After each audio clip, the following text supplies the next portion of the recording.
আমার হঠাৎ ঘুম ভেঙে গেল। আমার বুকটা ধড়ফড় করতে লাগলো। বাইরে ঘোর বৃষ্টি বয়ে চলেছে। পাশ থেকে ফোনটা অন করে দেখলাম রাত 2:30। আমার সব কিছু গোল পাকিয়ে যাচ্ছে। মানে আমি কিছু বুঝে উঠতে পারছিলাম না। মনে মনে ভয় পেতে লাগলাম।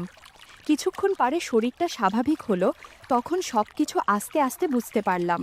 সবটাই ছিল আমার স্বপ্ন। বন্ধুরা, তোমরা যারা আগের পর্ব শোনোনি তারা জলদি গতকালের পর্ব দেখে আসো, না হলে মজা মিস করবে। বৌদির আর আমার মধ্যে আজ যা যা ঘটেছে সব স্বপ্ন। দাদা আমাকে আর বৌদিকে একসাথে দেখেনি। আমি হাঁপ ছেড়ে বাঁচলাম। পাশের রুমে দরজাটা চেক করলাম, দেখলাম যে দরজাটা লক। তখন আমি নিশ্চিত হলাম যে আমি সব স্বপ্নে দেখেছি। রুমের দরজা খুলে বারান্দায় চলে এলাম। বৃষ্টির সেচ এসে মুখে পড়তে লাগলো। কিছুক্ষণ এইভাবে বাইরে দাঁড়িয়ে রইলাম। বারান্দার কোণটা দেখে আগের কথা মনে এসে পড়ল। সেদিন রাতের কথা, যেদিন আমি বৌদির সাথে প্রথম আনন্দ করেছিলাম। উফ, সেই রাত কি আমি আর ভুলবো? এইভাবে বারান্দায় দাঁড়িয়ে কতক্ষণ হয়ে গেল কে জানে। হঠাৎ পেছন থেকে স্পর্শ পেয়ে থতমত খেয়ে গেলাম। আমি বলে উঠলাম, এই কে? বৌদি আমার পেছনে দাঁড়িয়ে, পাশে গুড্ডু। বৌদিকে দেখে চোখ সরাতে পারছিলাম না। বৌদি আমার দিকে বিস্ময়ের সাথে তাকিয়ে রয়েছে। চোখগুলো যেন অনেক কিছু বলতে চায়, কিন্তু বলতে পারছে না। এই চোখের আকর্ষণ আমি আর সহ্য করতে পারছিলাম না। আমি তাড়াতাড়ি রুমে ঢুকে পড়লাম। আমার আর ঘুম আসল না। ভোর হতেই বৌদি ওঠার আগেই আমি দাদাদের বাড়ি থেকে বেরিয়ে চলে আসলাম। বাড়িতে এসে প্রথমে ড্রেসটা পাল্টালাম, তারপর আবার শুয়ে পড়লাম। কিছুক্ষণ পর ঘুম চলে আসল। যখন চোখ খুলল তখন বেলা 11:30। মায়ের গলা পেয়ে ঘুম ভাঙল। তারপর আমি উঠে ফ্রেশ হয়ে ব্রেকফাস্ট করলাম। বিছানায় শুয়ে আছি, রাতের স্বপ্নটার কথা ভাবছিলাম। এরকমটা যদি বাস্তবে ঘটতো তাহলে সর্বনাশ হয়ে যেত। স্বপ্নের কথা মনে আসলেই ভয় হয়। এমন করে 2 দিন কেটে গেল। আমি এই 2 দিন মুড্ডুকে পড়াইনি। ভাবলাম আজ বিকেলে যাব। মনে মনে সিদ্ধান্ত নিলাম বৌদির থেকে দূরত্ব বজায় রাখতে হবে। আমি দাদার সংসার নষ্ট করতে পারবো না। 2 দিন থেকে বৌদির দেখা নেই। ভালোই হলো, যত কম দেখব ততই টান কমবে। বিকেল হয়ে গেল। মাকে বললাম গুড্ডুকে পড়িয়ে আসছি। দাদাদের গেট খুলে ঢুকে পড়লাম বাড়িতে। ঢুকেই জলের শব্দ পেলাম কলের পাড়ে। গুড্ডুকে ডাক দিলাম। গুড্ডু ঘর থেকে বেরোলো। বললাম বই খাতা রেডি রাখতে। ও ঘরে চলে গেল। আমিও যেতে লাগলাম। যাওয়ার সময় চোখ পড়ল কলের পাড়ে। দেখলাম বৌদি স্নান করছে। বৌদির দিকে তাকাতেই কেমন যেন একটা অভূভূতি হলো। বৌদিও আমার দিকে তাকালো। হালকা চমকে গিয়েছিল। আমাকে দেখবে হয়তো ভাবেনি। বৌদির চোখ থেকে নজর সরাতে পারছি না কিছুতেই। বৌদির মুখে লজ্জার ছাপ। গুড্ডুর গলা শুনে আমি বাস্তবে ফিরলাম। আমি রুমে গিয়ে গুড্ডুকে পড়াতে শুরু করেছি। বারবার সেই জল ঢালার শব্দ কানে আসছে। বৌদির হাতের শাখা আর পলার শব্দ আমার খুব চেনা। সেগুলি কলের পাড়ে বাজছে। বৌদি জল ঢেলেই চলছে। আমি গুড্ডুকে পড়াতে পারছি না। এইভাবে 10 মিনিট কাটল। তারপর বৌদির শাখা পলার শব্দ ক্রমশ নিকটে আসতে লাগলো। বুঝলাম বৌদি এদিকেই আসছে। আমি গুড্ডুকে আলাদা রুমে পড়াচ্ছি। বৌদি ভেজা অবস্থায় পাশের রুমে ঢুকলো। এই রুমের দরজা ভেজানো ছিল না। সেই দরজার অল্প ফাঁকা দিয়ে দেখতে পেলাম বৌদি রুমে ঢুকলো। ব্লাউজ নেই, শুধু একটা হালকা লাল রঙের গামছা জড়িয়ে আছে। বৌদি সেই রুমের মেন ডোর লাগাচ্ছে। লাগিয়ে যাওয়ার সময় হালকা দরজার ফাঁকা দিয়ে বৌদি আর আমার চোখাচোখি হলো। চাহনিটা আমার খুব চেনা।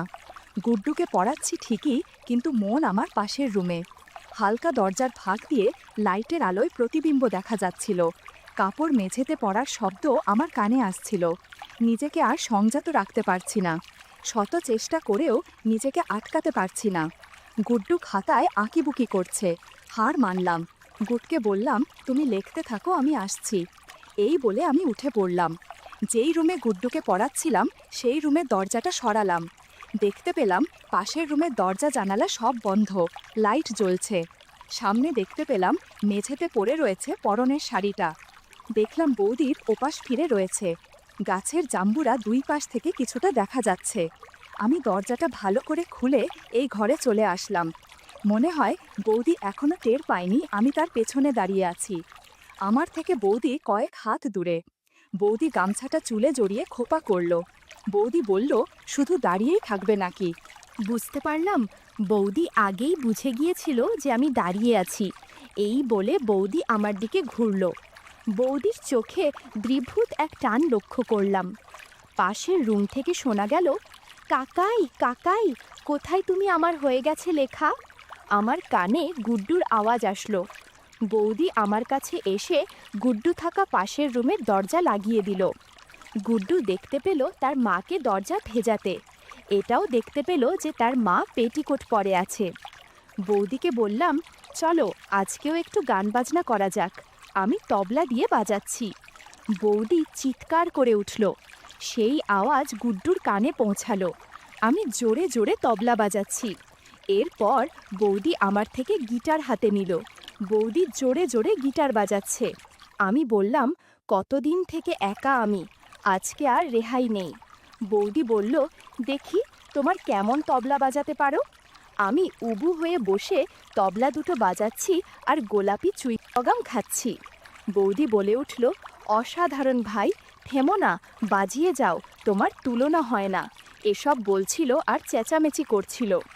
বন্ধুরা, ইউটিউবের কড়া নিয়মের কারণে আরও কিছু বিষয় সরাসরি বলা যাচ্ছে না।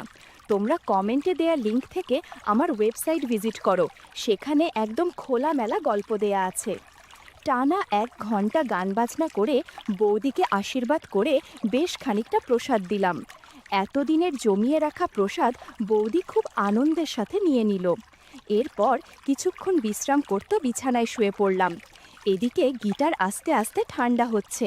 আসলে অনেকক্ষণ যাবৎ ব্যবহার হয়েছে তো তাই। বৌদির কোনো শব্দ নেই, শুধু কেমন যেন হাঁপাচ্ছে। আমি বললাম, কেমন লাগলো আমার গান? বৌদি ক্লান্ত স্বরে বলল, অসাধারণ ভাই। এরপর আমি বিছানা থেকে উঠে সব ঠিকঠাক করে নিলাম। এদিকে বৌদির অবস্থা করুণ। আমি বৌদির ওপর একটা চাদর রেখে রুম থেকে বেরিয়ে পড়লাম। এসে দেখলাম গুড্ডু সব লিখেছে। আমি তাকে কালকে পড়াবো বলে আজকে ছুটি দিয়ে দিয়েছি। পাশের ঘরের দরজা খুলে বৌদি বাইরে বেরোলো। পরনে একটা ম্যাক্সি, ঠিকভাবে হাঁটতে পারছে না। কলের পাড়ে গিয়ে আবার স্নান করতে লাগলো। বৌদি লজ্জায় আমার দিকে দেখছে না। আমি বললাম, কালকে আবার আসবো। বৌদি কথার উত্তর না দিয়ে জল ঢালতে লাগলো। আর আমি শীষ বাজাতে বাজাতে যখন বাড়ির পথে হাঁটা দিলাম, তখন সন্ধ্যা হবে হবে। সামনে দেখলাম দাদা আসছে। দাদা বলল, কিরে কোথায় চললি? বললাম, এই তো তোমাদের বাড়ি থেকেই গুড্ডুকে পড়িয়ে আসলাম। আচ্ছা সাবধানে যাস, বলে দাদা চলে গেল। বাড়িতে ঢুকে দেখল গুড্ডু বারান্দায় খেলছে। দাদা বলল, বাবা কি করছো তুমি? গুড্ডু বলল, বাবা এসে গেছো, কি এনেছো আমার জন্য? দাদা একটা চকলেট গুড্ডুর হাতে দিল।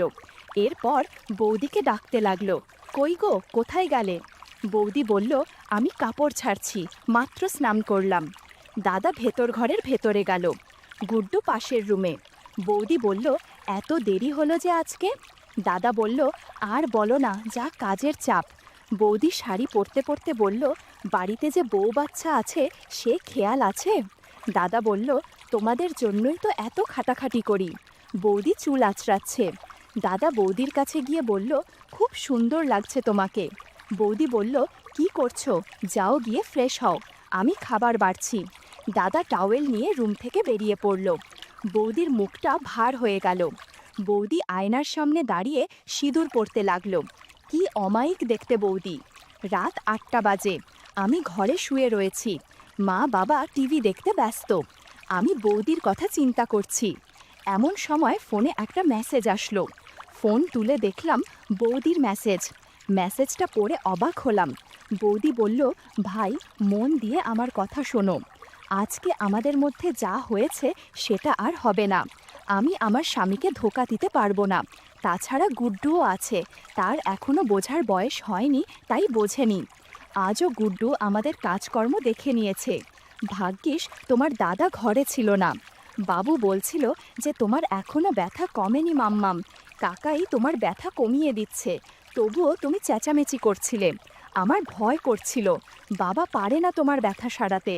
তখন আমার নিজেকে খুব ছোট মনে হচ্ছিল, তাই তোমাকে বলে দিলাম। আমাদের মধ্যে আর কিছু হবে না। বাবুকে পড়াতে হলে তোমাদের বাড়ি দিয়ে যাব, এটাই বলার ছিল।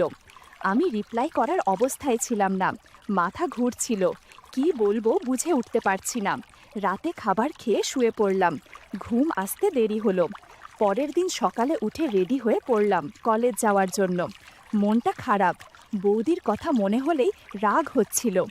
কলেজের জন্য বেরিয়ে পড়লাম। বেরিয়ে দেখি দাদা বেরোচ্ছে। দাদা বলল, কলেজে যাচ্ছিস নাকি? বললাম হুম। দাদা বলল, একটু দাঁড়া, তোর বৌদি দুপুরের খাবারটা নিয়ে আসছে। খাবারটা নিয়ে তোকে কলেজে নামিয়ে দিয়ে অফিসে চলে যাব। আমি না করলাম না। কালকের মেসেজের পর বৌদির সম্মুখীন হতে ইচ্ছে করছিল না। একটু পরে বৌদি লাঞ্চ বক্স নিয়ে এলো। বৌদি আমাকে দেখবে ভাবতে পারেনি। একবার তাকাল, তারপর আর তাকালো না। আমি বৌদির মুখের দিকে তাকিয়ে রয়েছি। বৌদি একবারও আমার দিকে দেখল না। অমায়িক সৌন্দর্য থেকে চোখ সরাতে পারছিলাম না।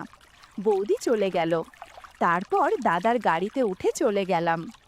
পরের দিন সকালে বৌদি গুড্ডোকে দিয়ে গেল পড়ানোর জন্য। 1 সপ্তাহ কেটে গেল। আমি আর থাকতে পারছিলাম না বৌদিকে ছাড়া। মোবাইলে বৌদির একটা ছবি ছিল, সেটা দেখে নিজেকে সান্ত্বনা দিলাম। বিকেলে মা এসে বলতে লাগলো, চল তো বাজারে কেনাকাটা করতে হবে, পুজো যে এসে গেল। সন্ধ্যার আগে আগে আমি আর মা বেরিয়ে পড়লাম। বাজারে গিয়ে কেনাকাটা করতে লাগলাম। কেনাকাটা শেষ হতে হতে ভালোই রাত হয়ে গিয়েছে। রাত 9টা বাজে। আসার সময় মা বলল, গুড্ডুর জন্য যে জামাটা আনলাম, চল সেটা দিয়ে আসি। বৌদির সামনে যেতে ইচ্ছে করছে না আমার, তবুও মায়ের জন্য যেতেই হলো। মা বৌদির সাথে কথা বলছে, আমি দাদার সাথে বসে আছি। মা গুড্ডুকে জামা দেওয়ার সাথে সাথে বৌদিকে শাড়ি দিল। বৌদি বলল, বাহ কাকি, খুব সুন্দর তো, তোমার পছন্দ তো খুব ভালো। মা বলল, এটা তোর দেওর পছন্দ করেছে। দোকানদার এতগুলো বের করেছে, আমি তো গুলিয়ে গিয়েছিলাম কোনটা নেব। তারপর তোর ভাই বলল যে এটাতে তোকে ভালো মানাবে। শাড়ির রংটা ছিল গোলাপি। বৌদি এই কথা শুনে আমার দিকে দেখল। আমি একবার দেখে চোখ সরিয়ে নিলাম, কারণ ওই চোখে তাকালে আমি আবার টান অনুভব করতাম। বৌদির মুখে হালকা হাসি ভাব। পছন্দ হয়েছে বৌদির শাড়িটা। একবার তাকিয়েই খেয়াল করেছিলাম বৌদি গোলাপি রঙের ম্যাক্সি পরে আছে। শুধু ম্যাক্সির কারণে আলো ছায়ার সৌন্দর্য চোখে পড়ছিল। কিছুক্ষণ পর আমি আর মা বাড়ি চলে আসলাম। তারপর আর 1 সপ্তাহ কাটল। পুজো এসে গিয়েছে, আজ মহালয়া। পুজোর আমেজ বাতাসে ঘুরে বেড়াচ্ছে, কিন্তু ছোটবেলার মতো আনন্দ আর পাচ্ছি না। মা ডেকে ভোরবেলায় জোর করে তুলল। টিভিতে মহালয়া চলছে। বৌদি গুড্ডুকে নিয়ে আসল আমার কাছে পড়ানোর জন্য। গুড্ডু আমার রুমে আর বৌদি মায়ের কাছে গেল। গুড্ডুকে পড়াচ্ছি। একটু পরে বৌদি ঘরে ঢুকলো। আমি পাত্তা দিলাম না, দেখেও না দেখার ভান করলাম। গুড্ডুও পড়তে লাগলো। মনে হচ্ছিল বৌদি কিছু বলতে এসেছে, কিন্তু বলছে না। গুড্ডু বলে উঠল, কাকাই, তুমি এখন ব্যথা সারাও না কেন মায়ের? বৌদি গুড্ডুর দিকে তাকিয়ে রইল। বৌদি বলল, কি বলছিস এই সব তুই? আমি বললাম, এখন থেকে তোমার বাবা তোমার মায়ের ব্যথা সারাবে। বৌদি বলল, ভাই কি বলছো তুমি এইসব? ওই কি এসব কিছু বোঝে? ওর সামনে এসব কি বলছো? আমি বললাম, তুমি এবার যাও তো, আমি ওকে পড়াবো। আর আমার সাথে যত কম কথা বলবে ততই ভালো তোমার পক্ষেও আর আমার পক্ষেও। বৌদি ঝড়ের বেগে রুম থেকে বেরিয়ে গেল। আমি একগাল হাসলাম। মনে মনে বললাম, ভালো সাজা বের করে দেব। যখন সময় হবে তখন ঠিকই আমার কাছে আবার আসবে। সেদিন সব সুদে আসলে উসুল করে নেব। রাত ঘনিয়ে এলো। আমি রাতের ডিনার করছি। সেই সময় মোবাইলটা বেজে উঠল। দেখলাম বৌদি মেসেজ করেছে, ভাই কি করছো? আমি কোনো রিপ্লাই করলাম না। আবার মেসেজ আসল। বৌদি বলল, কথা বলছো না যে? আমি মেসেজের রিপ্লাই করলাম না। এর মাঝে বৌদি অনেক মেসেজ আর মিস কল দিয়েছে। আমি কোনো রিপ্লাই করলাম না। ভাবছিলাম এভাবে কিছুদিন চললে আমার প্রতি বৌদির টান বাড়বে। এরপর মাঝে মার থেকে জানতে পেরেছি দাদাবাবু ষষ্ঠী দিন থেকে বাড়িতে থাকবে না, অফিসের কাজে বাইরে যাবে। ষষ্ঠীর আগের রাতে বৌদির কথা খুব মনে পড়ছিল। ওকে কিছু বলতে পারছিলাম না। তাই চুপি চুপি বৌদিদের বাড়ির পেছনে চলে গেলাম। ঠিক যে রুমটায় দাদা আর বৌদি থাকে। বৌদি শাড়ি পরে শুয়ে আছে, কিছুটা অবছালো হয়ে আছে। এমন সময় তাদের কথোপকথন শুনতে পেলাম। দাদা বলল, এদিকে আমার কাছে আসো। বৌদি বলল, কেন? দাদা বলল, এবার পুজোয় তো থাকবো না, তাই তোমাকে সময়ও দিতে পারবো না। এজন্য আজকে ভাবছি কিছু একটা করা দরকার। মুখে লজ্জার আভাব। বৌদি বলল, গুড্ডু পাশেই ঘুমোচ্ছে। দাদা বৌদিকে নিয়ে পাশের রুমে আসল। আমিও চুপি চুপি পাশের রুমে জানালার কাছে চলে গেলাম। ভাগ্যিস জানালা খোলা ছিল। দাদা বলল, তুমি রেডি হও, আমি নারকেল তেলের শিশিটা নিয়ে আসছি। এদিকে বৌদি শাড়ি একপাশে রাখলো। কিছুক্ষণ পর দাদা নারকেল তেলের শিশি নিয়ে রুমে ঢুকলো আর